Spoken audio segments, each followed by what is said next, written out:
Hello friends, बहुत बहुत स्वागत है आप सभी का फिर से अपने इस नए वीडियो में। और जैसा कि आपको पता है कि कल पाटलिपुत्र यूनिवर्सिटी की तरफ से फाइनली परीक्षा फॉर्म भरने को नोटिस आ चुका था और इसको लेकर के देख सकते हैं पेपर में भी कंफर्म किया गया है।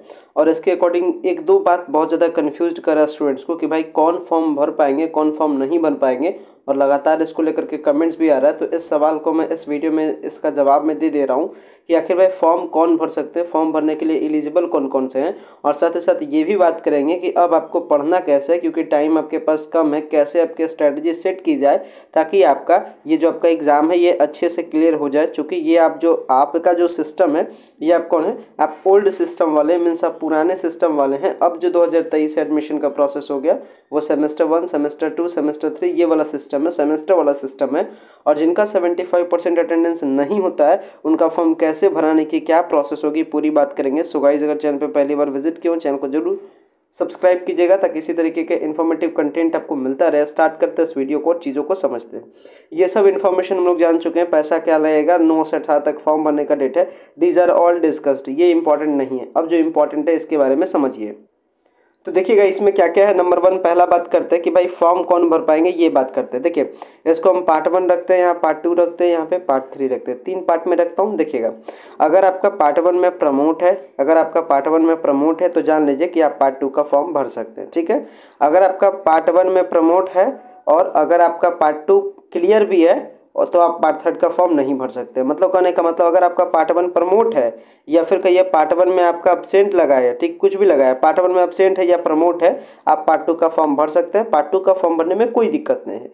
लेकिन अगर आपका पार्ट वन आपका पार्ट 1 आपका प्रमोट है या अब्सेंट है, पार्ट 2 आपका सही से क्लियर है, तो पार्ट 3 का फॉर्म नहीं भर पाइएगा। मीन्स पार्ट 1 आपका हर हालत में क्लियर चाहिए। दूसरा कंडीशन बात करते हैं, हो सकता है पार्ट 1 आपका क्या हो, पार्ट 1 आपका अब्सेंट हो या फिर आपका प्रमोट हो, पार्ट 2 में भी हो सकता है अब्सेंट हो, प्रमोट हो। अब आप सोच रहे होंगे कि पार्ट 3 का फॉर्म भर पाइएगा कि नहीं, तो इसका जवाब है कि आप पार्ट 3 का फॉर्म नहीं भर पाइएगा, क्योंकि पार्ट 1 कम से कम क्लियर चाहिए, पार्ट 2 आपका प्रमोट है तो आप भर सकते हैं। ठीक है, अब बात करते हैं, अगर आपका पार्ट 1 अच्छे से क्लियर है, पार्ट 2 में आपका अब्सेंट है या प्रमोट है, तो आप पार्ट 3 का फॉर्म भर सकते हैं। ठीक है, बस कंडीशन क्या है भाई कि प्रीवियस ईयर तक आपका क्या होना चाहिए, अब्सेंट है प्रमोट है तो चलेगा, उससे ज़्यादा नहीं होना चाहिए। कहने का मतलब पार्ट 3 वालों का अगर पार्ट 2 में अब्सेंट है प्रमोट है तो चलेगा, आप पार्ट 3 का फॉर्म भर सकते हैं। साथ ही साथ जहाँ आपका अब्सेंट और प्रमोट है उसको भी फॉर्म भरिएगा, उसको भी क्लियर करना है। लेकिन आप कहिएगा कि आप पार्ट 3 में और आपका पार्ट 2 क्लियर है या अब्सेंट या कुछ भी है और आपका पार्ट 1 अब्सेंट या प्रमोट है तो आप नहीं भर सकते। ठीक है, मीन्स ये प्रीवियस 1 साल तक चलेगा, इससे पहले आपका इसके पहले का क्या होना चाहिए, क्लियर होना चाहिए। उसी तरीके से जो पार्ट 1 वाले स्टूडेंट और पार्ट 2 के बारे में बात करें, जो भी पार्ट 2 में है, अगर आपका पार्ट 1 में अब्सेंट भी है प्रमोट भी है तो कोई बात नहीं, आप पार्ट 2 का फॉर्म भर सकते हैं। लेकिन ध्यान रखिएगा जो फेल रहेंगे वो पार्ट 2 का फॉर्म नहीं भर पाएंगे। यहाँ पे ये भी बात ध्यान रखने वाली क्या बात है कि पार्ट 2 का तो फॉर्म भरिएगा ही आप, साथ ही साथ जहाँ पार्ट 1 में आपका अब्सेंट या प्रमोट था ये वाला भी फॉर्म भर दीजिएगा, अदरवाइज फिर क्या होगा, आगे आपको मौका नहीं मिलेगा। इसलिए जिनका अब्सेंट या प्रमोट जिस भी पार्ट में लगा हुआ है वो उसका एग्जाम जरूर देंगे। ठीक है, चलिए ये पहली बात हो गई। अब दूसरी बात हम लोग करते हैं भाई कि जिनका 75% अटेंडेंस नहीं है उनका क्या काम होगा। देखिए जैसा कि आप जान रहे हैं कि फॉर्म भरने का प्रोसीजर इस बार क्या है, ऑफलाइन फॉर्म भरने का प्रोसेस है। मीन्स करने का मतलब क्या है, सबसे पहले आपको कहाँ जाना होता है, फॉर्म और सारा डॉक्यूमेंट का प्रिंट आउट लेकर के फॉर्म ये सब भर करके कहाँ जाना होता है, एचओडी के पास। और एचओडी के पास क्या होता है, आपका रिकॉर्ड होता है कि भाई कौन सा बच्चा ग्रेजुएशन में जो क्लास है वो सही से कर रहा है या नहीं कर रहा है। मीन्स अटेंडेंस का सीट होता है, तो वो बहुत का तो चेहरा देख के पहचान जाएगी कि हाँ ये क्लास आ रहा था, उसका साइन मोहर तो आराम से कर देगी। लेकिन जिनका भी अगर अटेंडेंस नहीं रहेगा या फिर कभी आप कॉलेज नहीं जाते तो फिर वहाँ के जो एचओडी हैं जो वो आप पे क्या करेंगे, वो आपसे पूछेंगे कि आप कॉलेज क्यों नहीं आ रहे थे। ये सब आपसे सवाल जवाब होगा, तो आप उसे कॉपरेट कीजिएगा, अच्छे से आंसर कीजिएगा। आप कोई ना कोई प्रॉब्लम बताइएगा तो आपको बहाना करना ही पड़ेगा, क्योंकि ऐसा तो नहीं है कि 75 यानी कि कहने का मतलब 75% आप बीमार ही होंगे या कहीं बाहर होंगे, ऐसा तो कोई रीज़न आप बता नहीं सकते हैं। तो आप वहाँ बताइएगा कि भाई ये चीज़ का मैं प्रिपरेशन कर रहा था मैम, ये यहाँ पे नहीं था, कुछ भी वो आप अपने अकॉर्डिंग हैंडल कर लीजिएगा। या हो सकता है आपके एचओडी कहे कि ठीक है तुमने क्लास नहीं आया, तुमको फॉर्म भरना है, तो इन दिस सिचुएशन तुम आप क्या करो, एक एफिडेविट कर करके लेकर के आओ। तो ये एफिडेविट क्या होता है इसके बारे में सुन लेते हैं। मीन्स करने का मतलब एक एफिडेविट करने का मतलब होता है, एक एफिडेविट इसको कहते हैं हम लोग। इसका करने का मतलब क्या है, शपथ पत्र। इसको हम लोग हिंदी में क्या कहते हैं, शपथ पत्र। जो शपथ पत्र कहाँ से बनता है, कोई भी कोर्ट के बाहर आपको बन जाएगा, कोई भी आपको वो जो वकील होते हैं या फिर नोटरी होते हैं, नोटरी का कहा जाए, नोटरी का क्या होता है, एफिडेविट होता है। एफिडेविट बेसिकली एक प्रकार का इस तरीके से A4 साइज का एक डॉक्यूमेंट होता है, एक पेज टाइप का होता है, जिसमें कुछ टिकट्स वगैरह लगे होते हैं, ठीक है। और इसके बाद यहाँ लिखा होता है कि मैं आपका नाम इन कारणों से मैं इतने दिन से क्लास नहीं जा रहा था, ये सब कारण ऐसे करके फिर लास्ट में आपका नीचे साइन हो जाता है, ठीक है। तो इस प्रकार का एक डॉक्यूमेंट होता है जिसको हम लोग एफिडेविट कहते हैं, जो आपको मार्केट में कहीं भी कोर्ट के बाहर आपको बहुत सारे मिल जाएंगे टाइपराइटर टाइप के, आप उनसे बनाइएगा, लगभग 200 से 250 में आपका 250 में बन जाता है नोटरी वाला। तो ये एफिडेविट बना लीजिएगा अगर HOD कहे तो, अगर आपकी HOD ऐसे ही मान जाए नॉर्मली तब तो ठीक है, नहीं तो फिर ये तो ऑप्शन बचाए हुए है एफिडेविट वाला। तो फॉर्म तो सबको भरना है, चाहे फॉर्म भरने में जो भी आपको परेशानी हो फॉर्म आप जरूर भरिएगा, ठीक है। तो फॉर्म भरने से आपको कतराना नहीं है, फॉर्म भरिएगा, फॉर्म फिल कीजिए, जो भी प्रॉब्लम हो वो आप HOD के साथ बताइए। अगर HOD ना माने वो अपने कहेगी कि तुम एक एफिडेविट करके लेकर आओ, एक शपथ पत्र करके लेके आओ, तो फिर आप उसको लेकर के चले जाना। चलिए ये भी बात हो गया। Now the most important content that आपके स्ट्रैटेजी क्या होनी चाहिए, स्ट्रैटेजी क्या होनी चाहिए और हमारी आपके लिए कंट्रीब्यूशन क्या है, हम आपके लिए क्या कर सकते हैं, इसके बारे में भी बात करते हैं, ठीक है।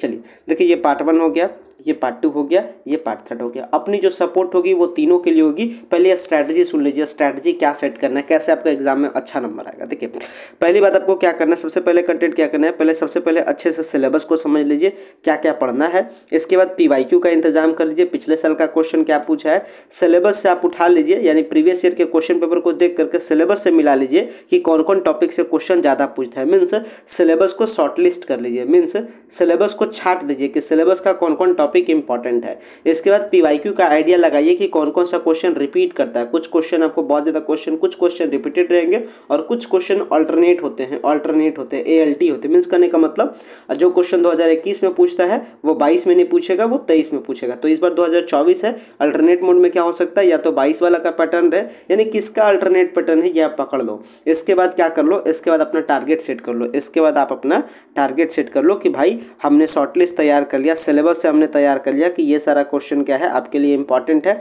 अपने सिलेबस से पहले टॉपिक को छांट लो कि टॉपिक कौन कौन सा इंपॉर्टेंट है। इसके बाद PYQ का आइडिया लेकर के आप क्वेश्चन तैयार करो, लगभग 10 क्वेश्चन का टारगेट रखो अपने ऑनर्स पेपर से, ये 10 क्वेश्चन क्या है इंपॉर्टेंट है। एक तो सिलेबस का टॉपिक का आंसर तैयार कर लो, एक 10 क्वेश्चन, जो भी 10-15 क्वेश्चन आप छांटते हो उसके क्वेश्चन को तैयार कर लीजिए। और इसके बाद बस करने का मतलब 10, मोटा मोटी तौर पर 10 क्वेश्चन, 10 PYQ से आइडिया मिल जाएगा और लगभग आपको 5 से 7 टॉपिक आपको सिलेबस से मिल जाएगा। 15 टॉपिक का प्रिपरेशन करो, आराम से नंबर आपका 80+, 90+ आराम से नंबर आपका आएगा, बिना पढ़े हुए, बिना उतना दिन पढ़े हुए। अगर 1 महीने भी इस स्ट्रेटजी पे काम करते हो आपका द बेस्ट से बेस्ट नंबर आएगा। हमारा क्या कंट्रीब्यूशन है कि हम इसको लेकर के सिलेबस मैं आपको आज से डिस्कस स्टार्ट कर दूंगा, कौन कौन सिलेबस है, सिलेबस में कौन कौन सा टॉपिक इंपॉर्टेंट है, सारे ऑनर्स पेपर के लिए ये मैं आइडिया आपको दे दूंगा। इसके बाद PYQ का भी एनालिसिस हम लोग यूट्यूब पे कर लेंगे और इसके साथ में हमारा जो ऑफिशियल ऐप है की ऑफ सक्सेस, यहाँ पे बहुत सारे ऑनर्स पेपर के क्लासेस भी चलाने की उम्मीद है, इसको लेकर के काम चल रहा है। इसके बाद हमारे जो क्लासेस है की ऑफ सक्सेस पे आपको मिल भी जाएगा, जिसमें कैसे आंसर लिखना है, इसके बाद हर क्वेश्चन का आंसर लिखने के लिए सिखाएंगे, उसका नोट्स आपको प्रोवाइड करेंगे। तो आप की ऑफ सक्सेस को डाउनलोड कर लीजिए, यहाँ से ये ऐप आपको प्ले स्टोर से डाउनलोड करना है और रजिस्टर हो जाना है और इसके बाद स्टडी मटेरियल वाले सेक्शन में ये सारा चीज़ आपको मिलेगा और आज से सिलेबस ये सब कुछ डिस्कशन एक एक करके स्टार्ट हो जाएगा। तो ये फिर सिलेबस को लेकर के फिर मिलते हैं अगले नेक्स्ट वीडियो में। और ये सारी जो सिलेबस है आज से 1 बाय 1 करके पहले पार्ट 3 वालों के लिए काम करेंगे, फिर पार्ट 2, फिर पार्ट 1, ये तीनों को मिला करके ही काम करेंगे। पार्ट 3 का सिलेबस में कौन कौन सा टॉपिक इंपॉर्टेंट है ये आगे 2 से 3 दिनों में ये खत्म कर देंगे। इसके साथ मोटा मोटी तौर पर समझिए कि 15 मार्च से पहले मैं आपको खत्म कर दूंगा कि सिलेबस का कौन कौन सा टॉपिक पार्ट 3, पार्ट 2, पार्ट 1 के लिए इंपॉर्टेंट है। इसके बाद 15 से 20 मार्च के बीच में हम लोग फिर PYQ एनालिसिस स्टार्ट कर देंगे कि इस क्वेश्चन पर तुम ध्यान रखो। इसके बाद फिर उसका आंसर कैसे लिखना है, उसका आंसर कैसे देना, ये सबको लेकर के काम क्योंकि मार्च महीने में पूरे जो कंटेंट है वो आपको प्रोवाइड कर दिए जाएंगे। आप अच्छे से पढ़िए, आपका नंबर ज़्यादा से ज़्यादा आएगा ही आएगा, ये फिक्स है, ठीक है। फिर मिलते हैं अगले वीडियो में। उम्मीद करते हैं सारी कंटेंट आपको समझ में आया होगा। अगर कंटेंट समझ में आया होगा वीडियो को लाइक कीजिएगा, चैनल पे पहली बार विजिट कीजिए, चैनल को सब्सक्राइब कीजिएगा। फिलहाल मैं वीडियो को एंड करता हूँ। Thanks a lot for watching this very important video. So much, thank you.